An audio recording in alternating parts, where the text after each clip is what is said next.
আসসালামু আলাইকুম প্রিয় দর্শক, আজ আমরা এই ভিডিওতে মহাবিশ্ব সৃষ্টি সম্পর্কে আল কুরআন এবং বিজ্ঞানের দৃষ্টিভঙ্গি জানব।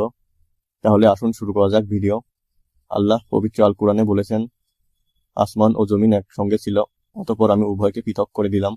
সূরা আম্বিয়া আয়াত 30। আল কুরআন এর এই আয়াতের সাথে বিজ্ঞানের বিগ ব্যাং থিওরির মিল রয়েছে। বিগ ব্যাং থিওরি হলো মহাবিশ্ব সৃষ্টি সম্পর্কিত সবচেয়ে গ্রহণযোগ্য এবং বৈজ্ঞানিকভাবে প্রমাণিত থিওরি। বিজ্ঞানের মতে, অর্থাৎ বিগ ব্যাং থিওরির অনুসারে, প্রায় 1380 কোটি বছর আগে মহাবিশ্বের অস্তিত্ব ছিল না। তখন ছিল একটি অতি ক্ষুদ্র বিন্দু, যাকে বৈজ্ঞানিক পরিভাষায় সিঙ্গুলারিটি বলা হয়।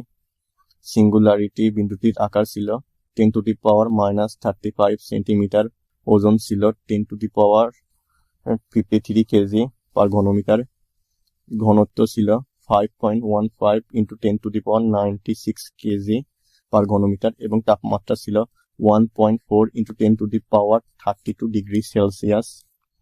এই সিঙ্গুলারিটি বিন্দুতে আসমান এবং জমিন সবকিছু একত্রে সংকুচিত ছিল, অর্থাৎ মহাবিশ্ব এবং তার সমস্ত কিছু একত্রে সংকুচিত ছিল।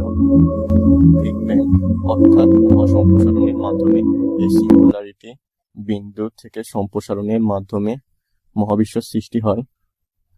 আর মহাবিশ্ব সৃষ্টির শুরু থেকে এখন পর্যন্ত মহাবিশ্ব সম্প্রসারিত হচ্ছে।